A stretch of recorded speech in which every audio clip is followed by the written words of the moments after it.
అందరికీ నమస్కారం. కాశీయాత్రలో ఈరోజు రెండవ రోజు.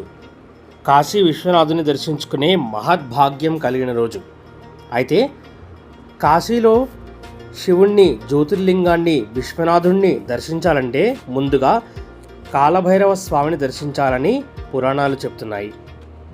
కాశీకి ఎవరొచ్చినా కాశీలోని శివలింగాన్ని ముట్టుకున్నా, దర్శనం చేసుకోవాలన్నా కాలభైరవ స్వామి అనుమతి తప్పనిసరి అని మనకు ఎన్నో కథనాలు కూడా ఉన్నాయి.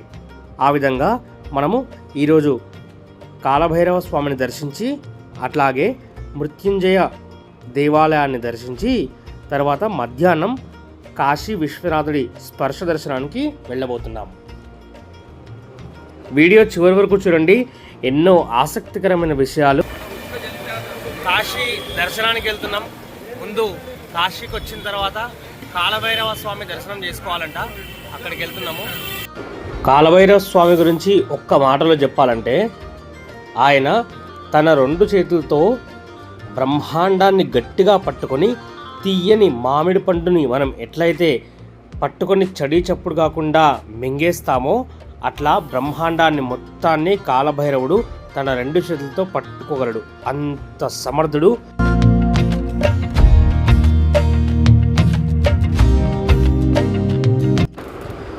ఒకనాడు బ్రహ్మ తన సభలో కూర్చుని ఉండగా అక్కడ మునులు, సర్వజనులు ఆయన్ని సేవిస్తూ ఉంటారు. అప్పుడు బ్రహ్మకి 5 తలలు ఉండేవి. అయితే అక్కడ ఉన్న ఒక ముని లేచి, ఓ బ్రహ్మదేవా, వరదాయక, ఈ మొత్తం జగత్తులో అవ్యయమైన తత్వం ఏది అంటే ఖర్చు కానిది, వ్యయం కానిది తత్వం ఏది? నా సందేహం తీర్చు అని అడిగాడు. ఆ మాటలు విన్న బ్రహ్మదేవుడు కొంచెం హేళగా నవ్వాడు.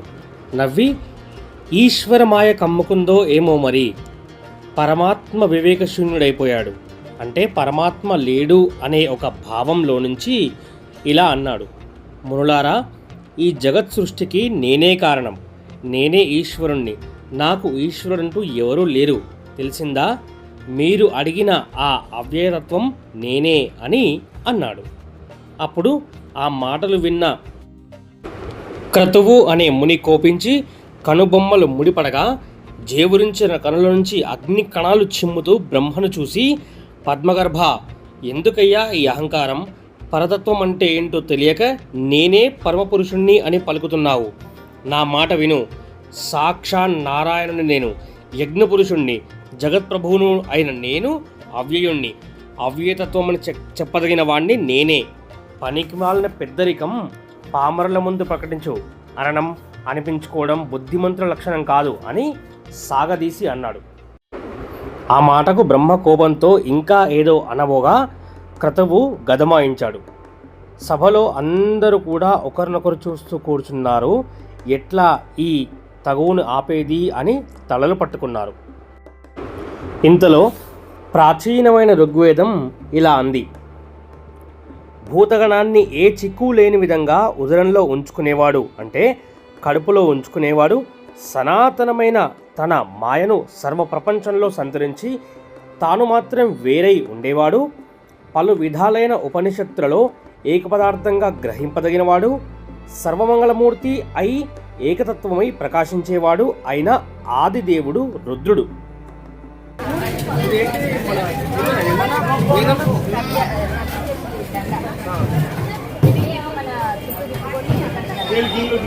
ఓకే, మనం చేయాల్సిన క్రతువుకు సంబంధించిన పూజ సామాన్ కాశీకి వచ్చిన తర్వాత మనం మొట్టమొదటి దర్శించుకోవాల్సిన దేవాలయం కాలభైరవ స్వామి దేవాలయం అంట. మనం అనామయుడు, అచింత్యుడు, ఆద్యుడు, అరూపుడు, అవ్యయమైన పరతత్వం అంటే ఆ మహానుభావుడే. అతన్ని కాదని నేనే పరతత్వమని ఇంకొకరు అనడం అస్సలు మంచిది కాదు, వారికి శ్రేయస్కరం కాదు అని ఋగ్వేదం వారందరినీ హెచ్చరించింది. ఇంతలో యజుర్వేదం ఇలా అన్నది, యజ్ఞాలన్నిటికీ ఆయనే ఆధారం, యజ్ఞ పురుషుడిగా ప్రణామాలు అందుకుంటూ ఉంటాడు. భక్తి అనే కన్నులకు తప్ప మరే విధంగానూ ఆయన కనిపించడు. మా ప్రామాణ్యానికి ప్రతి లేకుండా కాపాడుతున్నాడు. ఒకే చోట కూర్చొని ఎక్కడికి కదలకుండా సర్వము అన్నీ చూస్తూ సర్వజ్ఞుడు అయిన సర్వేశ్వరుడు ఆ శివుడు తప్ప ఇంకొకరు కాదు అని ఘంటాపదంగా చెప్పాడు.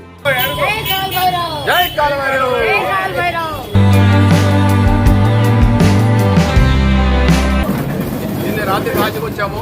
ఫస్ట్ దర్శనం కాలభైరవ తీసుకోవాలి కాబట్టి కాలభైరవ తీసుకోవడానికి వెళ్తున్నాము.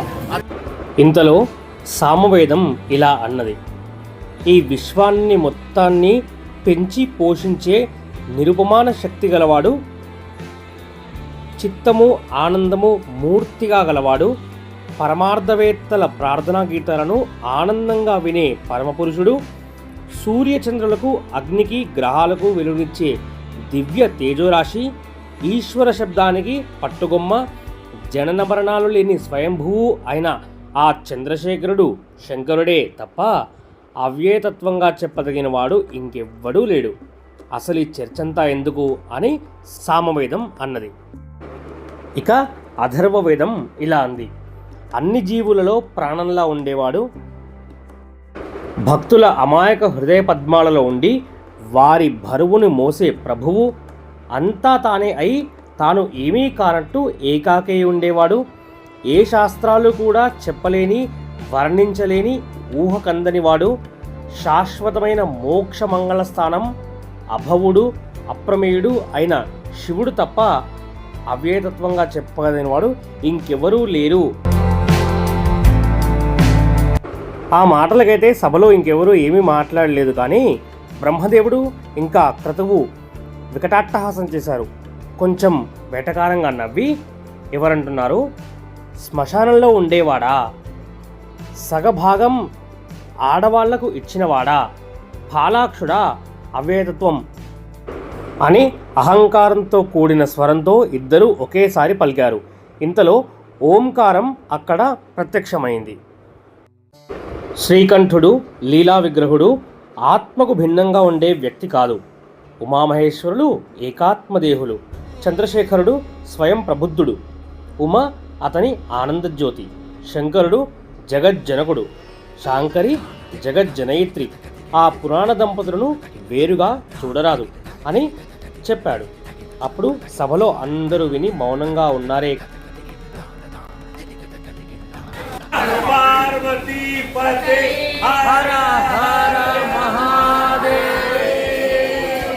అందరం కలిసి ఇప్పుడు వెళ్తున్నాం కాలభైరవ స్వామి దేవాలయానికి వెళ్తున్నాము.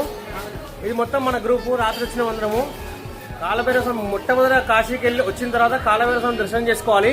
ఇప్పుడు అందరం అక్కడికి వెళ్తున్నాం. చేతిలో వీళ్ళు మన ఒక పూజ క్రతువు ఉంటుంది. ఆ క్రతువు చేయడానికి చేతిలో పూజా సామాగ్రి తీసుకున్నారు. ఆ తర్వాత నెక్స్ట్ టెంపుల్ చూపిస్తారు. ఓంకారం వచ్చి చెప్పినా కూడా ఆ బ్రహ్మదేవుడు ఇంకా క్రతువు వారి పంథాన్ని మార్చుకోలేరు. ఇంతలో అక్కడ 10 దిక్కులకు ప్రగాఢ దీప్తిని కలిగిస్తూ అఖండ దివ్య తేజస్సు ఒకటి వారి నడుమకు వచ్చింది. ఆ తేజస్సు నడుమ నుంచి సలక్షణంగా ఈశ్వరుడు ఉదయించాడు. నడుముకు కట్టుకున్న గజచర్మం చిమ్మ చీకట్లు చిమ్ముతుంది. విశాలమైన వక్షంపై నాగముక్తాహారం నవ్యశోభను నింపుతుంది. ప్రత్యక్షంగా కన్నుల ఎదుట శంకరుడు శివుడు ఉన్నా కూడా బ్రహ్మదేవుడు అహంకారంతో 5వ తలతో ఇట్లా అన్నాడు: ఏమిటా ఆర్భాటం, ఏమిటా డక్కామృత, ఎందుకయ్యా ప్రగల్భాలు శూలపాణి? నువ్వు నా నుదుటి నుంచి పుట్టినావు, మర్చిపోయినవా? అప్పుడు పుట్టిన తర్వాత ఎంతగానో రోధించావు. ఆ రోదన చూసి నీకు రుద్రుడు అని పేరు పెట్టాను, జ్ఞాపకముందా? మరి నువ్వు నా కొడుకువే కదా. పెద్ద మునగాడిలాగా ఉరుములు మెరుపులు ప్రదర్శించడం దేనికి? కిమ్మనకుండా నా శరణుదొచ్చి నా సంరక్షణలో హాయిగా బతుకు అని అన్నాడు. అంతే, శివుడు ఒక్కసారి డక్కా మోగించడంతో ఆ మోతకి ఆ శబ్దానికి దిక్కులు పెక్కటిల్లాయి. 7 సముద్రాలు కూడా ఉప్పొంగి ప్రవహించాయి. ఆ నాదంలో నుంచి ఆ శబ్దంలో నుంచి కాలభైరవుడు ఉద్భవించాడు. అలా ఉద్భవించిన కాలభైరవుడు శివుడు సంజ్ఞ చేయడంతో తన వేలి గోటితో బ్రహ్మ 5వ తలను తెగేశాడు. అంటే 5వ తల లేకుండా చేశాడు. అప్పుడు ఇదంతా చూస్తున్న క్రతువు మారు మాట్లాడకుండా శివుడికి స్తోత్రం చేశాడు. తన అహంకారం 5వ తలతోనే వెళ్ళిపోయింది బ్రహ్మకి. అప్పుడు శివుడికి శతరుద్రీయం జపించాడు బ్రహ్మదేవుడు. శంకరుడు కోపానికి ఎంత వశుడైపోతాడో పొగడతకు అంత లొంగిపోతాడు. ఇద్దరి స్తోత్రాలు విని చల్లని చూపులతో వారిని క్షమించి తను మారురూపమైన భైరవుణ్ణి చూసి, ఈ క్రతువు విధాత వీరిద్దరూ నీకు మాననీయులు, ఇద్దరిని విడిచిపెట్టి ఈ బ్రహ్మకపాలం ధరించి భిక్షాటన చేస్తూ ఉండు అని ఒక బ్రహ్మహత్య అనే ఒక రూపాన్ని సృష్టించాడు. ఆ రూపం ఎంత భయంకరంగా ఉంది అంటే స్త్రీ రూపంతో మోకాళ్ళ వరకు మాత్రమే ఉంది. అట్లాగే తన శరీరానికి ఎర్ర బట్టను కట్టి ఉంది. అది ఎట్లా ఉంది అంటే అగ్ని మంటల్లాగా ఒక వెలుగును విరజమ్ముతూ ఉంది. అంతేకాకుండా తన ఒంటికి గంధపు పూత, చూడ్డానికి పిల్లి కళ్ళు, మిడిగుడ్లు, చింపిరి జుట్టు, ఓరగా చెక్కిన జపాపుష్పం, జానడేసి కూరలతో భయంకరమైన నోరు, ఆడుతున్న పెద్ద నాలుక, ఒక చేతిలో కత్తి, ఒక చేత బద్ద. అంతటి భీకరాకారాన్ని చూసిన మహేశ్వరుడు ఆజ్ఞగా, ఇదిగో చూడు, కాశీలో తప్ప నువ్వు ఎక్కడైనా కాలు పెట్టవచ్చు, ఈ భైరవునితో ఉండు అని చెప్పి అదృశ్యమైనాడు. భైరవుడు శివుడు చెప్పిన లోకాలని తిరుగుతూ చివరికి కాశీక్షేత్రంలో కాలు పెట్టాడు. కాశీక్షేత్రంలో భైరవుడు కాలు పెట్టేసరికి లోపల కాలు పెట్టలేక, అతన్ని విడిచి నిలువలేక బ్రహ్మహత్య హాహాకారంతో అరిచి పట్టుతప్పి పాతాళంలో పడిపోయింది. స్వామి చేతిలో ఉన్న కపాలం కింద పడిపోయింది. ఆ క్షణం నుంచి భైరవ స్వామి మహదానందంతో ఆనందవనంలోనే అంటే కాశీలోనే స్థిర నివాసుడైపోయినాడు. కపాలపాతం ప్రదేశానికి కపాలతీర్థం అనే పేరు వచ్చింది. ఈ తీర్థాన్ని సేవించే వారికి సర్వపాప విముక్తి అవుతుంది, అనంతరం పుణ్యఫలం వస్తుంది. ఈ భైరవాఖ్యానం చదివినా విన్నా పాపక్షయం అవుతుంది. కాలభైరవ స్వామి గురించి సంక్షిప్తంగా చెప్పాలంటే, తానే గొప్పవాడిని తెగించి పలికిన బ్రహ్మశిరస్సును కొన గోటితో మీటాడు. మూర్తి దాల్చిన బ్రహ్మహత్యతో లోకాలన్నీ తిరిగాడు. వైకుంఠంలో రమా కమలాక్షుల భక్తికి మెచ్చి వరమిచ్చి అమృతభిక్షాన్నం తిన్నాడు. కాశీ సమీపాన నిస్సంశయంగా బ్రహ్మకపాలాన్ని పగలగొట్టాడు. ఆ నగరానికి కాలభైరవుడు నగర పాలకుడైనాడు. సహజంగా మనిషి తన స్వభావం చేత ఏదైనా తప్పులు చేసినా, అశుభకర్మలు చేసినా కాశీలో కాలభైరవ స్వామిని దర్శిస్తే ఆ పాపాలన్నీ పోతాయి. కాలభైరవ స్వామి అత్యంత బలిష్టమైన తలారి. కాశీనగరాన్ని 5 క్రోసుల మేర సంరక్షిస్తూ ఉంటాడు ఆ స్వామి. ఆ విశ్వేశ్వరుని భక్తులైన కాలభైరవ స్వామి యందు భక్తి లేకపోతే కాశీలో ప్రతి ఒక్కరికి అడుగడుగునా విఘ్నాలు ఎదురవుతాయి. అందుకే కాలభైరవ స్వామిని స్తుతించి ఆయన్ని పూజించి ఆయన అనుమతి తీసుకొని కాశీ యందు నివసించాలి.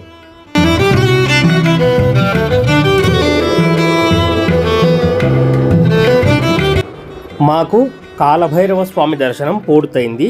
ఇప్పుడు మృత్యుంజయ దేవాలయానికి వెళుతున్నాము. ఈ మృత్యుంజయ మహాదేవ్ దేవాలయంలో ధన్వంతరి కూపము అని ఒక బావి ఉంటుంది. ఆ బావిలోని నీళ్లు తాగిన వారికి సర్వరోగ నివారణి అవుతుంది అని ప్రతీతి. ఇక్కడి భక్తులు అప్పుడప్పుడు వచ్చి ఈ బావిలోని నీళ్లు తాగుతూ ఉంటారు.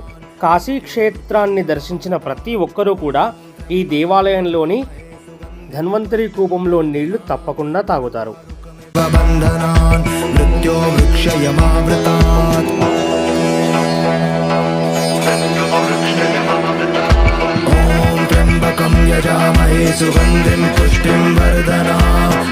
जितना पेट प्यास लगाओ खूब पियो, ज़्यादा पियो.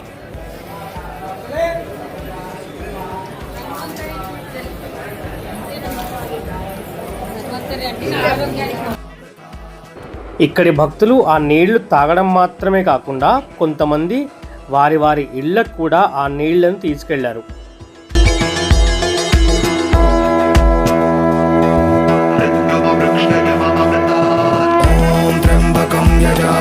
సుగంధిం పుష్టిం వర్ధనా ఉర్వారుకమివ బంధనా మృత్యో వృక్షయమావృతాత్ ఓం త్ర్యంబకం యజామహే సుగంధిం.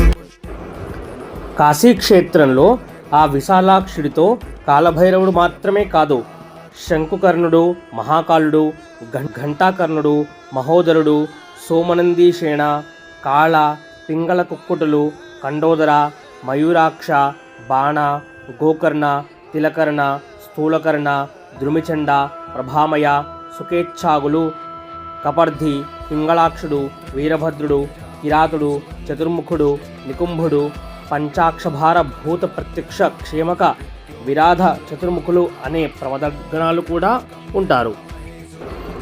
ఇది మార్కండేయ మహాదేవ్ దేవాలయం. ఇది గౌతమేశ్వర్ మహాదేవ్ దేవాలయం. 26,000కు పైగా శివలింగాలు మనకు కాశీక్షేత్రంలో దర్శనమిస్తాయి. శిలాదేశ్వర్ మహాదేవ్ దేవాలయం. దేవతలు, మునులు తపస్సు చేసుకుంటూ కాశీక్షేత్రంలో వారి వారి పేర కొన్ని లింగాలు ఇక్కడ ప్రతిష్ఠించారు. అవి మొత్తంగా అక్షరాల 26,000 పైచిలుకు లింగాలే మనకు ఇక్కడ దర్శనమిస్తాయి. ప్రతి లింగం కూడా అద్భుతం, అత్యద్భుతం. మృత్యుంజయ మహాదేవ్ దేవాలయంలో దర్శనం అయిపోయిన తర్వాత మేము బడా గణేష్ వినాయకుడి దేవాలయానికి వెళ్తున్నాము. కాశీక్షేత్రంలో మొత్తం 56 మంది వినాయకులు ఉంటారు కాశీక్షేత్రాన్ని రక్షిస్తూ. అందులో మనకందరికీ తెలిసిన డుంటి వినాయకుడు చాలా చాలా ప్రసిద్ధి. అంతేకాకుండా వినాయకుడు ఒకసారి కాశీక్షేత్రాన్ని శివుడు వదిలి వెళ్ళిపోయినప్పుడు మళ్ళీ శివుణ్ణి కాశీక్షేత్రానికి తీసుకురావడంలో చాలా పెద్ద పాత్ర పోషిస్తాడు. వినాయకుడే ఒకవేళ ఆ రోజు ఆయన గనక ఒక ఉపాయం పన్ని విశ్వేశ్వరుని కాశీకి తీసుకురాకపోయి ఉంటే ఇప్పుడు కాశీక్షేత్రం బోసిపోయి ఉండేదేమో. ఇప్పుడు మహాగణేష్, బడా గణేష్ దేవాలయానికి వెళ్తున్నాం.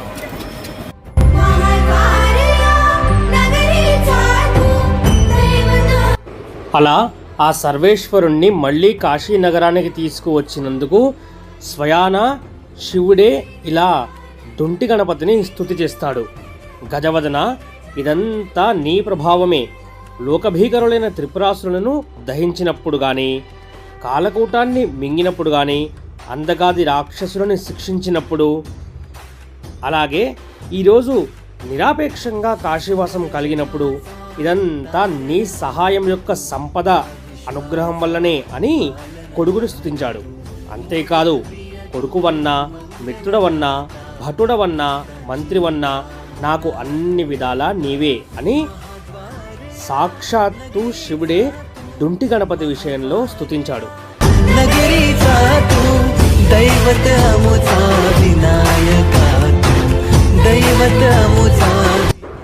అలా స్తుతించగానే వినాయకుడు కాశీనగర మొత్తాన్ని ఆవరిస్తూ 56 రకాలుగా తన అవతారాలను చూపించాడు.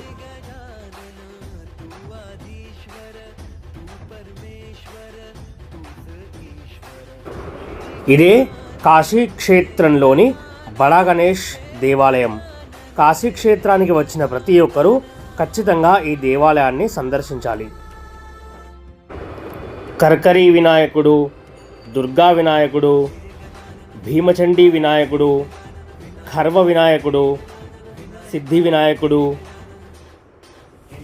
అలాగే లంబోదర వినాయకుడు, కోటదంత వినాయకుడు, దేహళీ విఘ్నేశ్వరుడు, కూష్మాండ వినాయకుడు, పాశపాణి విఘ్నేశ్వరుడు, వికటదంత వినాయకుడు, రాజపుత్ర వినాయకుడు, ప్రణవ వినాయకుడు, సర్వ విఘ్నేశ్వరుడు, రాజపుత్ర వినాయకుడు, ఇలా 56 అవతారాలు ఎత్తి కాశీక్షేత్రాన్ని కాపాడుతూ ఉన్నాడు ఆ విఘ్నేశ్వరుడు. ఇక ఇప్పుడు ఆ విశ్వనాథుడి దర్శనానికి వెళ్ళబోతున్నాం. మధ్యాహ్నం సమయంలో స్పర్శ దర్శనం ఉంటుంది. సాక్షాత్తు ఆ విశ్వనాథుణ్ణి ముట్టుకొని దర్శనం చేసుకోబోతున్నాం.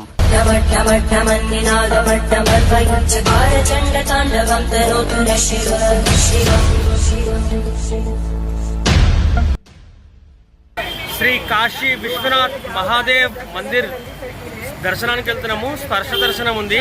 2 గంటల నుంచి 3 గంటల వరకు ఉంటుంది. మేము భోజనం చేసి బయలుదేరినాము.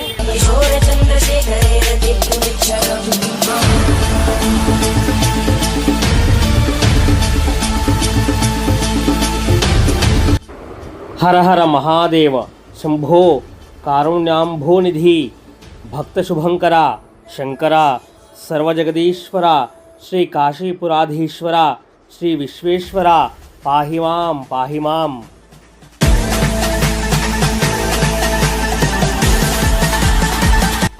ఎన్ని తీర్థాలలో మునిగినా ఎన్ని క్షేత్రాలు చూసినా ఆనందకాననం విశ్వేశ్వర ప్రేమస్థానం మహాశ్మశానం అని సర్వలోక ప్రసిద్ధమైన పుణ్యరాశి కాశీయందు మృతి చెందిన వానికి తత్క్షణమే మోక్షం వస్తుంది. కాశీ విశ్వనాథుని దర్శనానికి వెళ్ళేటప్పుడు డుంటి గణపతిని తప్పకుండా దర్శనం చేసుకోవాలి. అలాగే అన్నపూర్ణమ్మ తల్లి దేవాలయాన్ని సందర్శించి అక్కడ అన్నం తిని అక్కడి నుంచి కాశీ విశ్వనాథుని దర్శనానికి వెళ్ళవచ్చు. లేదా విశ్వనాథుడి దర్శనం అయిపోయిన తర్వాత అయినా వచ్చి అన్నపూర్ణమ్మ క్షేత్రంలో తప్పకుండా భోజనం చేయాలి.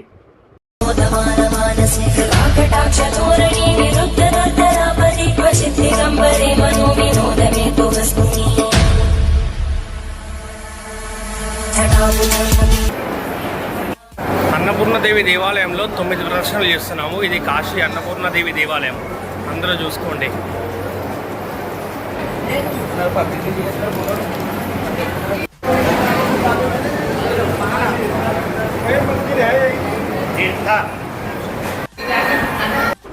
అన్నపూర్ణమ్మ దేవాలయంలోనే కొన్ని ఉపాలయాలు కూడా ఉంటాయి, తప్పకుండా దర్శించుకోండి, అద్భుతంగా ఉంటుంది.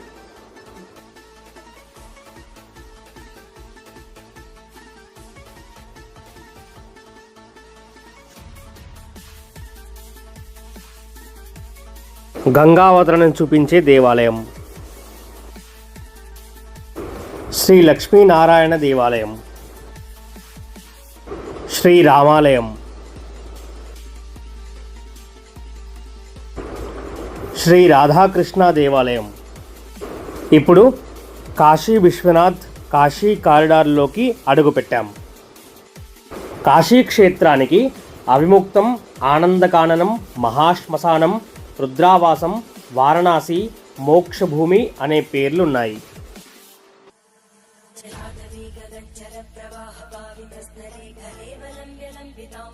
కాశీ యందు ఎప్పుడూ కృతయుగ ధర్మాలే ప్రవర్తిస్తాయి. ఎప్పుడూ ఉత్తరాయణమే, ఎప్పుడూ మహోదయమే. కాశీలో 5 పగళ్ళు 5 రాత్రులు నివసించే వారికి సలక్షణంగా 4 వేదాలు అధ్యయనం చేసిన పుణ్యఫలం వస్తుంది. కాశీలో 3 రాత్రులు నివసించిన వారికి రాజసూయం, అశ్వమేధం చేయడం వల్ల వచ్చే ఫలం కలుగుతుంది. కాశీలో కాలు పెట్టగానే ఆ వ్యక్తి యందున్న పాపాలు చప్పున విడిచి అవతల ఉండిపోతాయి. చాలా కాలం కాశీలో నివసించి దైవికంగా ఇంకో చోటికి పోయి మరణించిన మానవునికి కూడా కాశీ మరణ ఫలితం లభిస్తుంది.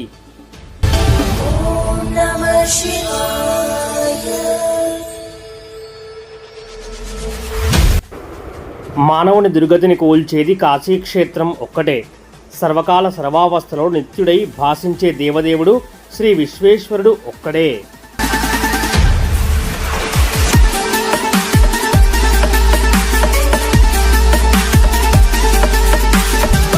ఇదే కాశీ విశ్వనాథ్ కారిడార్.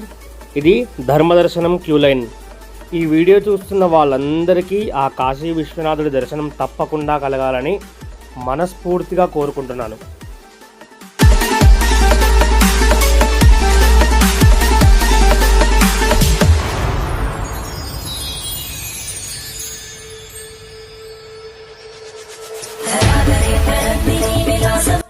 ఆ విశ్వనాథుడి దర్శనం అయిన తర్వాత కాశీ విశాలాక్షి అమ్మవారి దేవాలయానికి వెళ్ళాము. అక్కడే కాళరాత్రి అమ్మవారి దేవాలయానికి కూడా వెళ్ళాము. అది చూపిస్తాను చూడండి. ఇదే కాళరాత్రి అమ్మవారి దేవాలయం. చూడడానికి కొంచెం భయంకరంగా ఉంటుంది.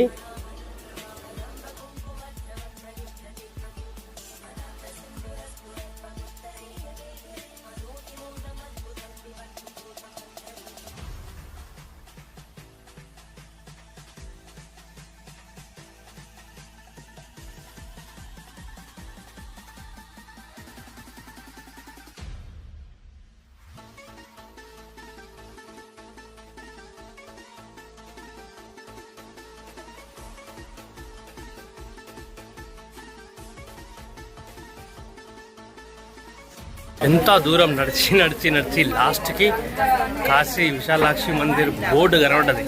ఇంకా టెంపుల్ ఇంకెంత దూరం ఉందో తెలీదు. చిన్న చిన్న సందులో నుంచి వెళ్తూనే ఉన్నాము. అమ్మా చాలా చాలా కాళ్ళు లాగేస్తున్నాయి, కానీ అలసట అనిపిస్తలేదు. ఇదే కాశీ విశాలాక్షి అమ్మవారి దేవాలయం. ఇది మా కాశీ యాత్రలో 2వ రోజు. ఇక్కడ వరకు మీరు వీడియో చూసారంటే ఖచ్చితంగా మీకు ఈ వీడియో నచ్చిందని అనుకుంటున్నాను. నచ్చితే కనుక లైక్ చేయండి, షేర్ చేయండి, కమెంట్ చేయండి. అలాగే ఇప్పటి వరకు ఛానల్ సబ్స్క్రైబ్ చేసుకోనట్లయితే సబ్స్క్రైబ్ చేసుకొని పక్కనే ఉన్న బెల్ ఐకాన్ని క్లిక్ చేయండి. నెక్స్ట్ నేను చేసిన వీడియోస్ మీకు నోటిఫికేషన్ రూపంలో వస్తాయి. మళ్ళీ కాశీలో 3వ రోజు ఎలా గడిచిందో ఆ వీడియోతోను మీ ముందుకు వస్తాను. అంతవరకు ఆ విశ్వనాథుని ఆశీర్వచనం మనందరిపైన ఉండాలని మనస్ఫూర్తిగా కోరుకుంటూ హర హర మహాదేవ్.